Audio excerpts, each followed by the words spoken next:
¿Qué pasa, Mirasa? You're now tuned in to I Don't Know That's Perfect. I'm Mario from the Southside, and I am your host today. If you're watching and tuned in, we're in the Dawa Studios, as always. Shout out Dawa, Shaka, and the whole team ever. The whole production. This is post South by, and we did have a very eventful week. It was a great time. Those videos, as soon as they're out, you will be able to be tuned in.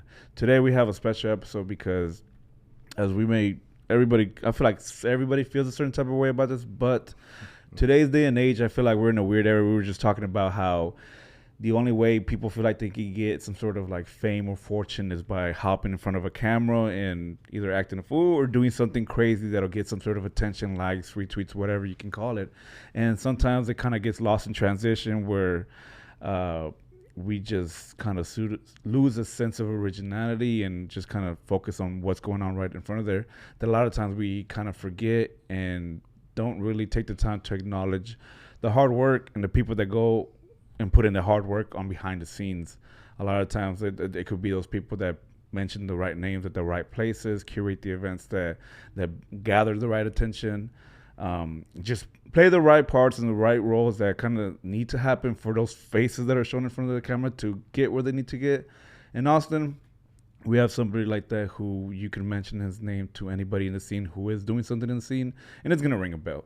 That person that I have today is Dirtbag. How you doing today, bro? Yeah, I'm doing well. I'm glad to have you. Yeah, I'm grateful that you're out here. I know it's something of a rare to catch you out and let alone in front of a camera. So I appreciate you coming out. No problem. Yeah. I know this has been a long time coming, and you're not so much with the showing your face and letting people see you and all that. But just for those that are watching and tuning in, go ahead and give a little background introduction to yourself and what it is that you do.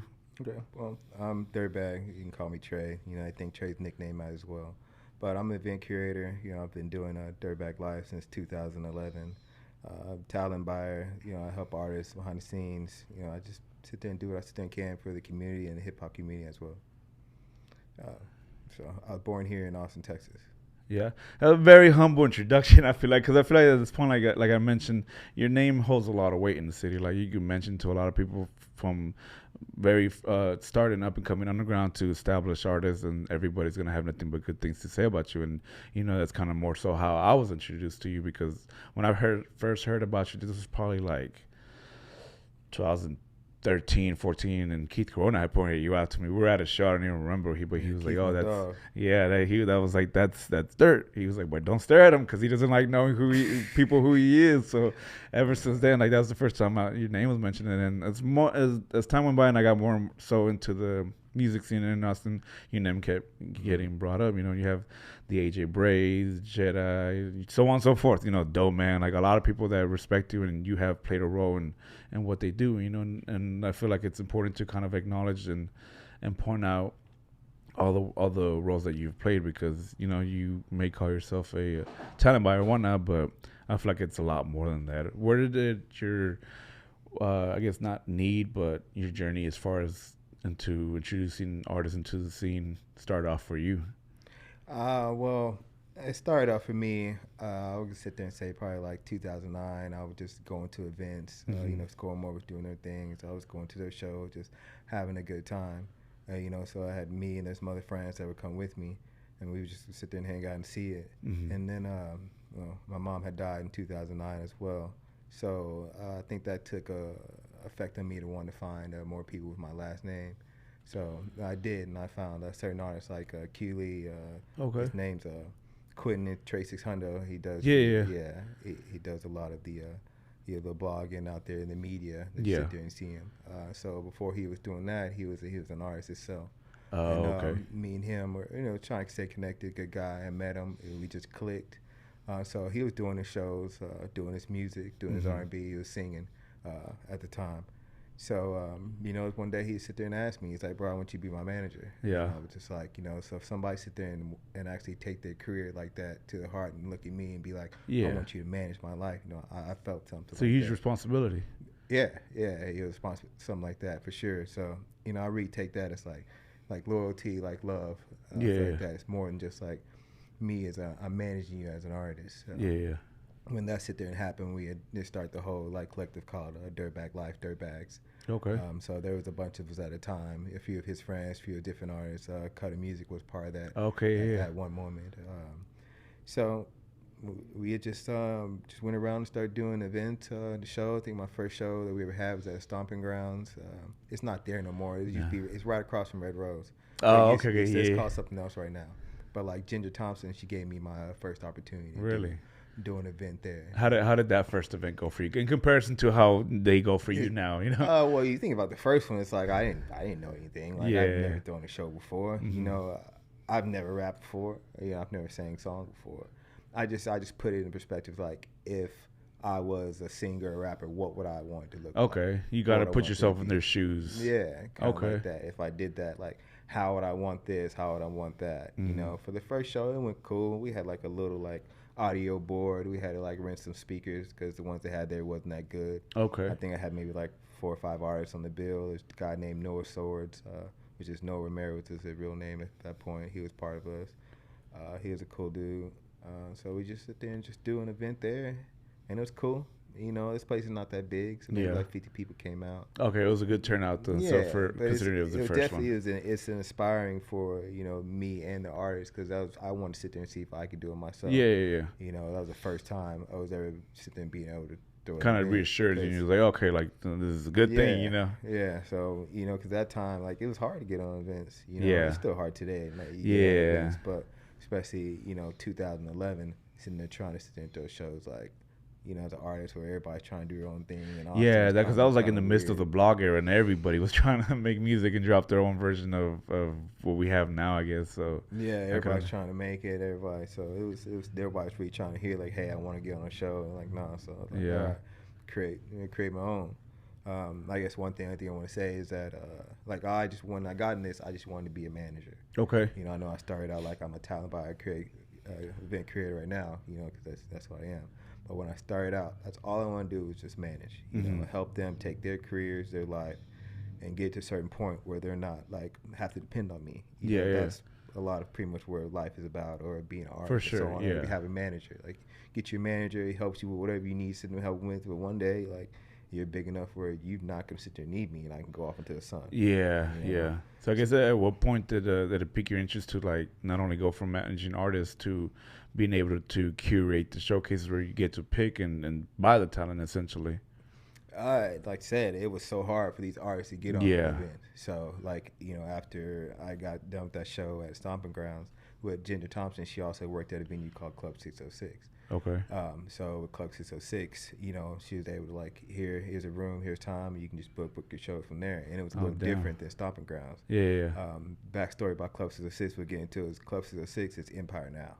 So this is okay. I think I remember when it was then because I think I went one time. I was underage at the time, but we snuck into the place and they used to have the house nights like rap house and all that stuff.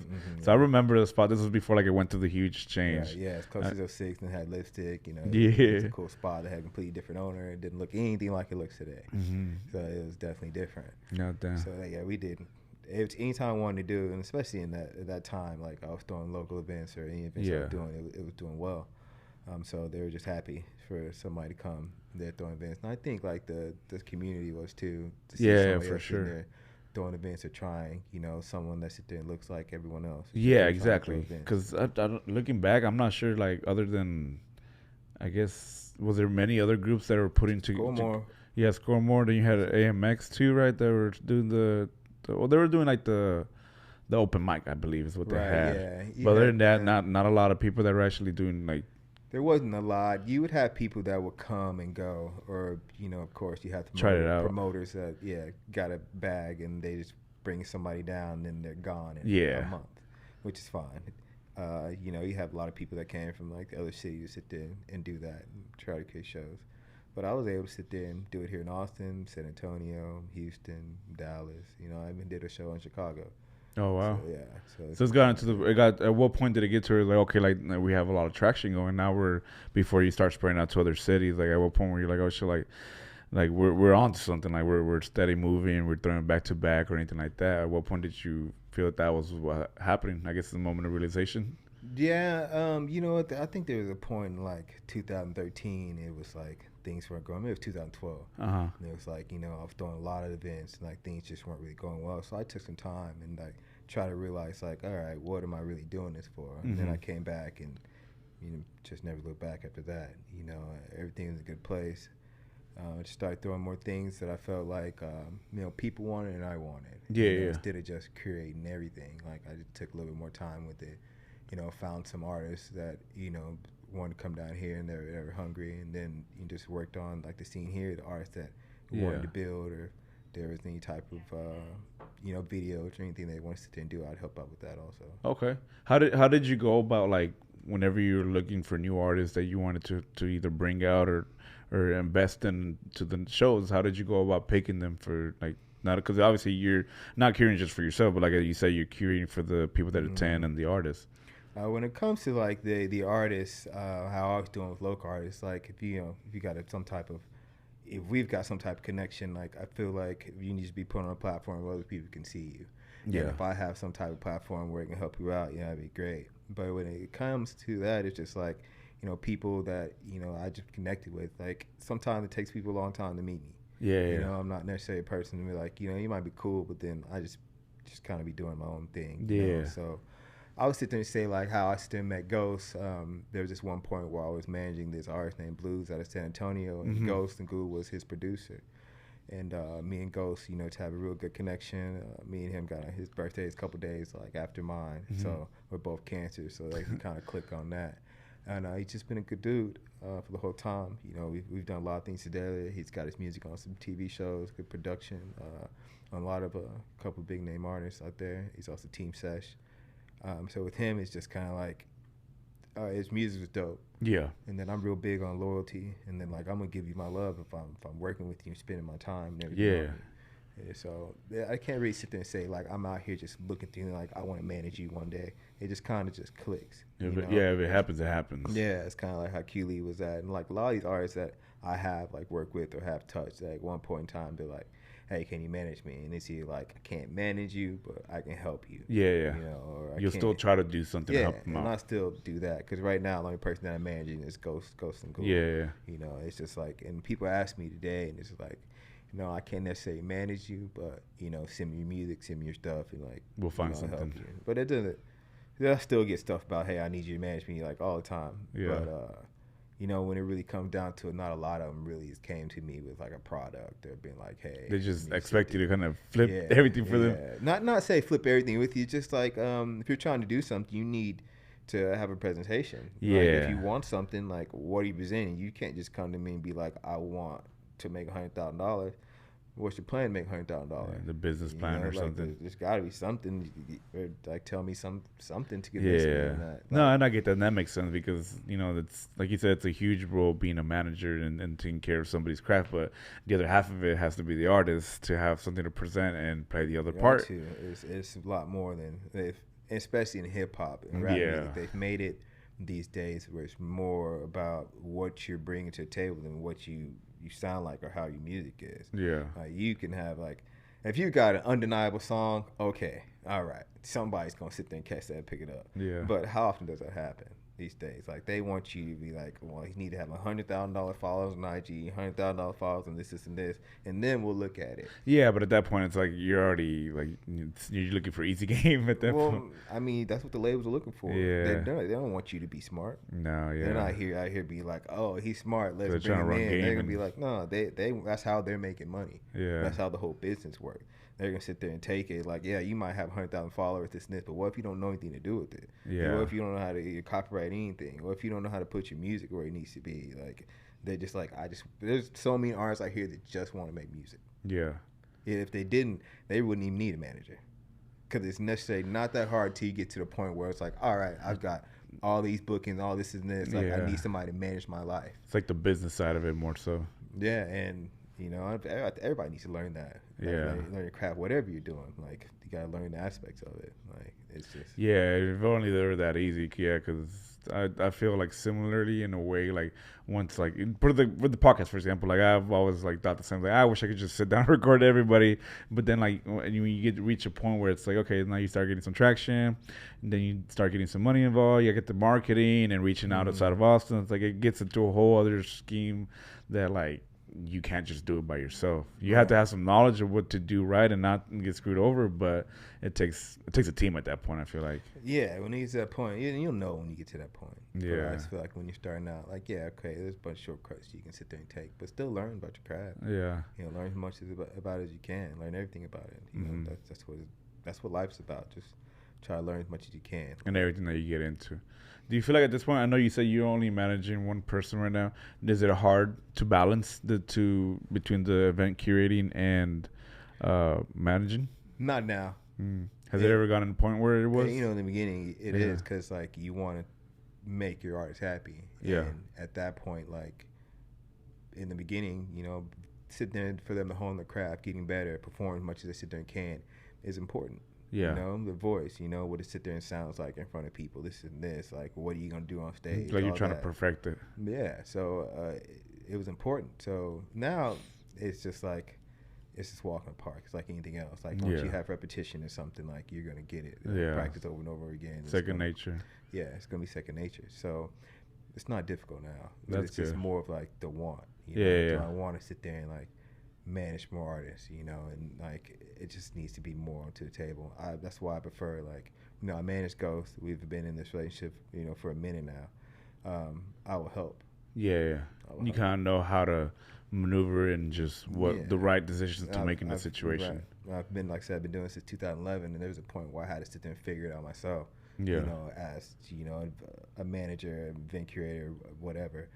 So I had to sit there and have to have good connection, had to find them and treat people well, and show and tell. When, for example, like when Empire first came down here, like, they just didn't let me throw shows there just because I had to throw shows and show that I was good. Prove yourself, essentially. Yeah, I had to do it. Like, so even though you were already doing shows previously before the change, you still had to, like, go back and reintroduce yourself. Yeah. But I guess at this point, it just shows more so why you have the relationship that you do with Empire at that point. How has it grown since that transition happened? Oh, it's been great. Yeah. Like, it's been great. Like, anything I sit there and like to do there, they'll listen to me. Yeah. We have meetings. We've had meetings on how we can sit there and make, like, the hip hop community sit there and better. That's awesome. What they can sit there and do better there at Empire, the other venues that they have around town. So they take the feedback too, like that. Oh, that's great. That's I feel like that's something that most people don't know or don't expect from the venues, because nowadays, like, it was a time where, like, they felt like the venue scene just didn't appreciate hip hop or didn't want that crowd at all. So yeah, I hear that. And I also feel like, those are some things that just the people around at that point just gave the venues a bad rap. Mm-hmm. I'm not saying everybody, but, that sometimes at those points, they're just like, hip hop's not bringing us money. And there wasn't anybody proving them to, like, this is not as bad as y'all think it is. Mm-hmm. Every time somebody did, it was like some bad stuff happened. There was a fight, maybe. There's a poorly ran. Getting stabbed, might be somebody getting shot. It was a lot of stuff was poorly ran. Yeah, definitely. People, you just did it to do it. And I was doing it like when I do an event, like, I have love in it. Yeah. I care about it. It's each one is like as if you're doing it for the first time again. I would imagine. A lot of them are for sure. Definitely is like. I'm not going to say every event's like doing it for the first time. Yeah. Because some are easier than others. Mm-hmm. Like, have an event on April 7th with Hella Yella and DJ Sion, who were there. They're doing the Drake versus 21 Savage. Yeah, I've seen that. And, like, the free events, pretty easy. Yeah. You don't have to get too invested in them. No, you just go out there and you have a good time, and, like, people show up, cool. People don't show up, cool. But usually they show up, but it's definitely a good time. Look at this one. We did the last one probably 2 years ago, and we had, like, a line around the door. Oh, wow. Yeah, it's good for those little appreciation nights like that. They don't all hit, but Drake usually hits. Yeah, and that's going to happen essentially, especially as much as you do it. Like, I would imagine that not every single one is going to be a big event, but that you're still going to have a good turnout regardless. Yeah, sometimes. It's never, like, horrible. I always have a good time. But, yeah. There's some appreciation nights that I was sitting there doing, because we're probably doing appreciation nights with me. Probably like 6 to 8 months straight, and some were good, and just some weren't. Yeah. We did a Mac Miller night that was good. Do you have and I guess in all the events that you've had, do you have I guess more? Which one would you say was your most memorable or more favorite event that you've been able to put together, if there is one? I know the show I did in Chicago with Young Pinch was pretty memorable because it was my first time going to Chicago. So I was actually dealing with speaker boxes, and Berto is his name. So he's like, yo, I seen you got Young Pinch in Austin. I'd like to bring him to Chicago. We'll do a 50-50 split on everything. So it's cool. So going there and seeing how the scene was kind of like re-energized me when I came out here because those kids would stay out. Oh, they're there at the door at 6 p.m. in snow. Oh damn! Like waiting, line, waiting to get in to see this artist. No, yeah, so. that's definitely dedication, and I'm sure that'll broaden your horizon as far as the perspective goes. Yeah, because I've never seen anything like that. It was just like different, and they're in there jumping around, just super excited. After being in the cold for like 2 hours, I was just like, oh hell yeah, they're ready to get warmed up and just go crazy, huh? Yeah, so that was crazy. And then like I would sit there and say like some of the shows I've done here in like Austin with like different artists out of towns, like doing shows with Felly was really memorable. Oh yeah, because like, right. We had like a real relationship. I remember that. Yeah. So like the first show we sit there and did, like it went crazy and nobody expected that. Yeah. Because a lot of people just like, who's Felly and blah, yeah. Blah, blah. But there's a line around there and it just, it was a great time. So I would sit there and say that's definitely one of my memorable shows. Because I met some great friends, dealing with Felly, like Jake Stanley, like we talk all the time. Dakota, we talk all the time. So it's like, it's like when I was doing stuff with them, it just felt like family. So it felt cool. That's awesome. Yeah, to be able to sit there and get an artist and have a real relationship with. Yeah, and just build along the way. Yeah, and just be appreciative of everything back and forth. It's like, it's different. Yeah. Because that was like one of the reasons why I got in this. I just want to just deal with people, just deal with them. Like, that's the reason why me and Doe Man are so tight. Yeah. Because when we first got in this, it was like, creating events for him, like bring down to Austin. We did it. Because when y'all started off, it was kind of around the same time y'all both started off, huh? Kind of a little bit, yeah. Because I started off 2011. I think we first met in like maybe 2014, something like that. And I did his first, I think it was his first tour. Yeah. Yeah, we did Austin, Houston, Dallas, and San Antonio. Oh wow. I think it was Stay Down tour. Yeah. Oh, okay. Yeah, Way down. That was throwback. Yeah, it was a throwback. So it's like me and him got a real good relationship. Yeah, he's good people for sure. Every time I've been able to do the same, and meet him when I had him for the first interview, and then just ever since it's just been cool. Every time I see him, I run into him. He's always like having a whole conversation with me, and just no matter what's going on, So yeah, I understand. I like to talk. Yeah, and it's good people. That's what makes it a lot easier to maneuver whenever you have these good interactions with good people. And I definitely understand how the positive people, positive outcomes, because it makes sense. The brand is you and how you live. Yeah. I guess to say that is one of the most obviously interesting that everybody, like I said, everybody points out that you don't like being out seen. You don't like people really seeing you out there because your brand is known. At this point, everybody knows Dirtbag and knows what you do. What kind of influenced you to want to keep it like that, to where you kind of just stay behind the scenes and really you keep yourself from being shown the same way that everybody, like you would think anybody else that has as much popularity as you do would be everywhere, showing their face and just wanting the attention and whatnot. What influenced that for you? I still get a little bit of anxiety even when I sit there and create shows. Like being around a lot of people and just like I need to know where my exits are and everything like that. Check it out. So it has a little bit to sit there and do with that. I just try to sit there and just keep doing what I sit there and can with that. But I know I always wanted to make sure my artists were first. I never really wanted to be like, oh, I'm doing Make it about yourself. Yeah, of course, everyone's going to get like their own opinions about that. But there was a certain point, when people started dwindling off or maybe they didn't believe, I still had that fire to, make Dirtbag Life something. So I just kept on like creating events. Ghost has always sit there and been there. He stayed there. But, as a point, there's probably like, almost 10 of us. Yeah. But it's very hard to get everybody to believe, especially when things happen. People get girls, somebody gets pregnant. Not everybody has the same bills to pay. Like, today it's a little easier to maybe get on if you got like a hit song or whatever, but it's still not. That path isn't for everyone. It doesn't happen to everyone. Yeah. So some people got to take a little longer route and maybe not going to believe in that. You And know, just trust the process, really. yeah, and you're just gonna do something else. Yeah, man, yeah, trust the process. You gotta put in your time. Yeah. You gotta learn. Sometimes you gotta do other things to get by if you have to. Yeah. No, I get Like it. if Yeah. you gotta work, work. You still want to be an artist? Like be an artist and work. Yeah. Like it's okay. It's not lame to sit there and go work. Yeah. Yeah, like I don't sit there.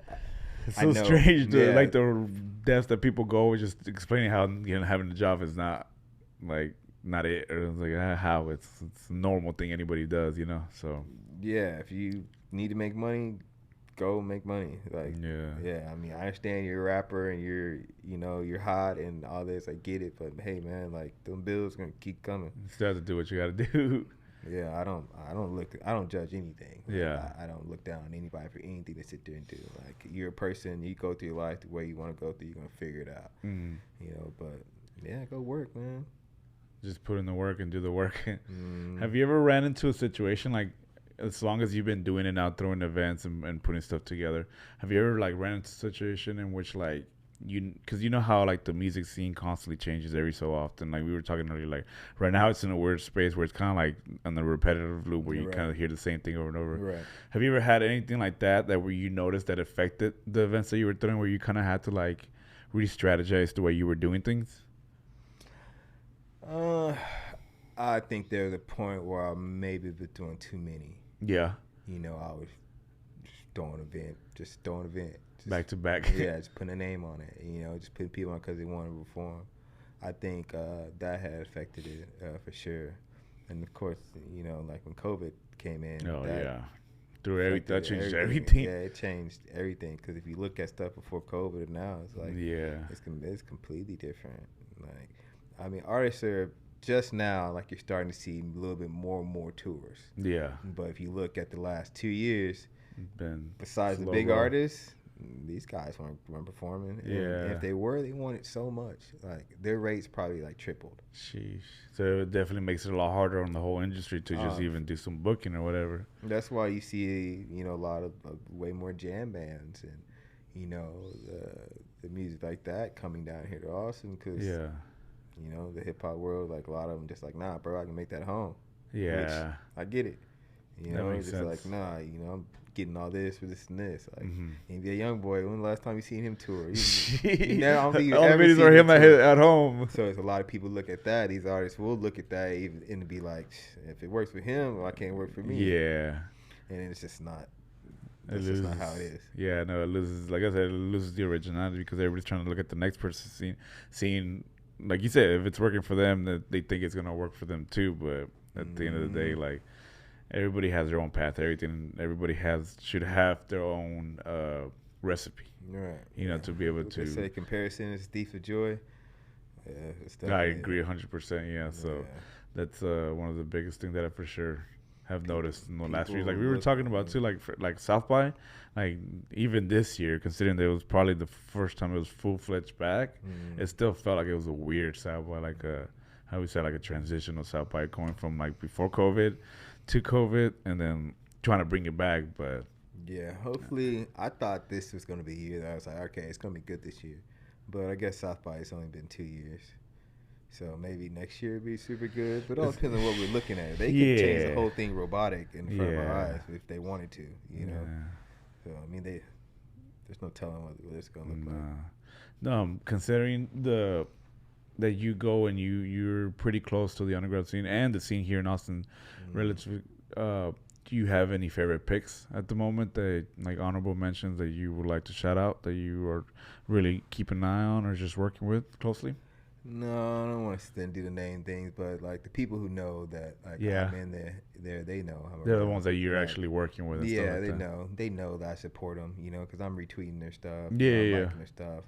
If you got good music, if I don't know you, I'm gonna retweet it. When it comes down to like honorable favorite mentions, like there's too many to name, and people get salty because I ain't name. I get it. I guess somebody as your stature, I understand that for sure. Yeah. There's a lot of when it comes like to being a musician, like there's a lot of we've got great artists in Austin. It's just maybe a lot of the other stuff that keeps them like on their business side, that keeps them from going where they need to. Yeah. Better connections, not being scared to open your mouth. Network a little bit better. Like some of the stuff takes a little money. Yeah. It's just it all depends on what you want, how far you want to go with it. But I know there's a lot of artists out there that's doing great. Yeah, for sure. A lot that I like. Like I like Tita a lot. Like I like Chiquita B a lot. Like I like Jedi a lot. Like I can go on down. I like Teddy a lot. Like we can just keep going on down the list. And like you said, yeah, these are all people that like we followed each other for some time now that I always see like not only just them but like plenty of artists that you just or people in general that you fuck with that. I talk to AJ Bray like every day. Yeah. I talk to like Jedi like every day. Like I said, I talk to Doe Man almost every day. Mm-hmm. So if you gotta get music, and if I can help you some way, I'd love to help. Yeah. I definitely would. Like that's what I got into like the music industry for that. Like positive people, positive outcomes for sure. But like I was always about like helping. Like my great grandma was big on helping. Like, yeah. My younger brother, he's big on helping. He does pretty much all of my designs. Okay. God, yeah, he do all that. So it's all in house and all taken care of. That makes sense. Yeah. He's got his own brand for his son. Oh, also really? Called Parker. Okay. Yeah. So, and that's here in Austin? He's based in Houston. Oh, okay. Out in Houston? Yeah. Nice. But he came down here maybe like 2 weeks ago, and they set up over at Gibbons Park where they had stuff for, I think it was maybe kids 2 to 12 or whatever. There's like inventions that they had. So it was cool. So my nephew was out there like selling his clothing. Yeah. That's cool. That's dope. It's very inspiring, for my brother to sit there and be like, "This is how I run a business." Yeah. So he started him at a young age. It's just put that mindset on them. That's dope. So. Is there? I know how you were just saying that. If you rock with somebody, if you feel, the energy that they come with, you're more than open to helping them out. Is there a preferred way that you would enjoy it? Because I would imagine that artists would feel like kind of intimidated or even nervous about approaching people like yourself to ask for anything or even support advice. What would you suggest would be the best way that anybody approaches you? If you just come to me correct. If necessary, if you see me out, which is rare. So I get that if you're not going to see me out that much. But if you email me, you can even like DM me and just come me correct. 'Cause some people, they'll send you a message on Twitter DM and just be crazy. Yeah. Just like I've never had anyone be like, hey, like, well, excuse me, I have. But it's very rare if somebody's like, hey, I'd like to sit down with you and go over some things. Perfect. Yeah. I'd like to talk to you. Like, how's your day? What's going on? Like, do you have 5 minutes of your time? That's a big thing. Like, people would love to ask people like, hey, blah, blah, blah, do this. But no one goes first and like, hey, do you have 5 minutes? Yeah. Are you busy today to listen to me? And that's easy. Yeah, sometimes it's not as common as you would think, and that's funny because I've even had somebody like on the podcast page where because every so often I have a lot of artists that approach and try to get talk for an interview, but every few of them are just have the randomest approach. I had one dude who wrote, and I think I was at work, so I didn't respond. This dude FaceTimed me on the IG. I was like, bro, don't ever do that. Don't ever call me. I don't know you. You don't know me. Like. There's better ways to approach the situation because that is not going to make me want to sit down with you the way you're just calling me at random, Yeah, there's definitely better ways to do things. I don't know. I just know that not everybody's been raised like, me or you. So some people think it's okay because they don't know any better. So, I don't know, maybe the old me would have been like, bro, like, do better. But these days, I at least try to like, hey, I understand, but can't approach me like this. Yeah. If they're still ignorant about it, then it's like, bro, go away. That's a whole other story. Yeah, because like I'm not trying to disrespect you by saying like how I want to be talked to. When you go to a woman, you talk to her crazy, and she's either like, leave me alone, or she'll be like, I love you if you talk to me like this. And respectful, man. It's all about respect at the end of the day. Yeah, that's about that too. Like just come to me respectfully. We all have time. We all can be doing whatever we want with our time. So, I know in the beginning I'd answer every email, every text. And, And still to this day, I'm still gonna sit and look at it. I'm not gonna answer anything like crazy. Like if there's a show that I have on a certain day, and if it's already up, and you're asking me like, hey, bro, I'm the greatest artist in whatever, put me on the show. Like, I'm not gonna answer that. Yeah, I was like, okay, now that's just, what's the point of Yeah, this? because like I've been here all this time. I've never heard from you. Yeah, So, now but that now you're you seeing the see flyer. something and you want to get on it. That's just Yeah, not how like anything works. yeah, Or maybe it is with them. That's why they keep doing it. yeah, no, there's certain approaches that should not be allowed in all situations. I would hope, But then after you sit there and tell them no, like, I'll be like, and I can't right now, cause come to the show, come talk to me. You never hear from them again, cause that's all they want is that opportunity. They don't really want to sit there and do what it takes to sit there and get them to be a real they artist. want to hand out. Yeah, they want to perform for whatever. I get it, being on stage in front of people is just it's an empowering feeling. Yeah, Like, I definitely get it. I see why people want to sit there and do it all the time, but I definitely appreciate and respect the people. Like, this is what I want to do. This is not a hobby. This is what I want to do. Like, I love this shit. Yeah, I appreciate that. It's like seeing a basketball player. Like, bro, like, I'm not the greatest at this, but I'm out here sitting there trying every single day so I can get better, so I can. Yeah, like you see that effort and you see the dedication that comes with that. So cause it definitely makes you want to actually work with them. Right. Everybody needs help in some way, some form. I used to be big adamant like I could live in this world and do it all by myself, but it's not true. It's not the way to live. Like, everybody needs people. Like, the greatest like goal as a human being is another human person connection. It's another human connection. It's not what kind of car you drive, not how big your house is, none of that. It's like connecting with another person. That's like the greatest gift you can be with another person is that. Yeah, and I feel like that's something. I guess also COVID affected that. People didn't know how to, or we weren't allowed to go out and communicate. Social media has been the worst thing when it comes to that. Blinding.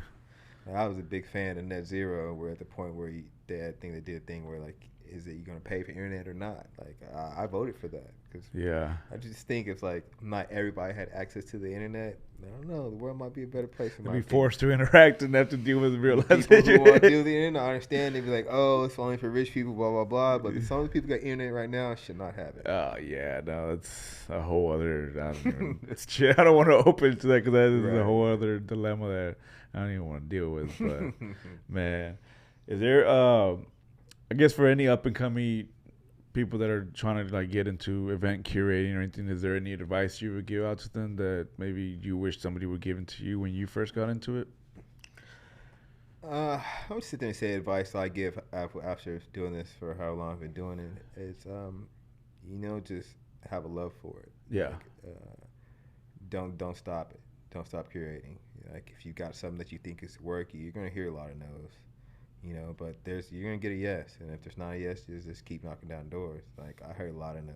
Like, I've created shows in the smoke shop. Like, I created shows in like a dance hall, and like did South by Southwest shows out there, like far out. Like, if I had an opportunity to do something, I just did it. I'd figure it out. Yeah. I mean, a lot of people these days just be like, it's hard, or I don't know how to do it. Yeah, like, there's one point in life where nobody knew how to do anything. But us as human beings and being resilient, we just figured it out. Yeah. So it's just like it's you gotta just want to do it. You just gotta, like, it doesn't matter. There's something even today. It's like if I gotta put something together, I'm just like But you know what? I've also told my mind, it's like, do almost everything you don't want to do. Yeah, just force yourself into it. Yeah, if you don't want to do it, even though you know you need to do it, you just gotta do it. It's just gonna make life a little easier. Yeah. Have some. You can have that mindset. It's like, I can do this. I can do this. Not like I can't do it, because you can. Yeah, he can do anything. Yeah, because even if it doesn't work out the first time, trial and error, like you're gonna learn as you go. You gotta have trial and error. Yeah. Like, there's nobody in the world that's ever tried something and didn't fail. Yeah. Like, nobody. Everybody's failed at something. I get it. And then, there y'all have it. So before we wrap things up, would you like to kick off the positive note? Or would you like me to do it? You can kick it off. Yeah. So I guess for my positive note today, I guess just based on everything I've been going through lately and just stories like, I guess I'm here to say today, as we mentioned earlier, always trust the process. You can apply that to literally anything in life, whether it be your fitness goals, your relationship goals, you want to buy a house, you have small, big goals, whatever it is. Make a plan and then stick to it and just trust the process, because it's going to suck. It's going to suck, as he was just saying right now. Throwing it at the show the first time is going to be hard because you don't really necessarily know what you're doing, but you're going to learn as you go. If you make a plan and follow through with it, you will be surprised. And once you see the results, you'll be like, oh shit, like I'm doing it. I'm fucking doing it, you know? So I'm just want to let y'all know, trust the process. You never know where you're going to end up. So yeah. No, what do you got for the... Yeah, well, on a positive note, I just want to know health is wealth. Like positive people, positive only, like good news only, all that believe in. Like work harder than your situation. Like, you know, tomorrow it's going to be better than yesterday. You just got to keep going. Just keep your head up. Everything's going to be good. Yep, I love it. Well, Dirtbag, I appreciate you sitting down with me today. I appreciate you. I can't wait to let everybody catch all these jams that you have and give people a little insight as to who you are. I'm Mario from the South Side. I don't know, it's perfect, and I'm with Dirtbag. And we're out.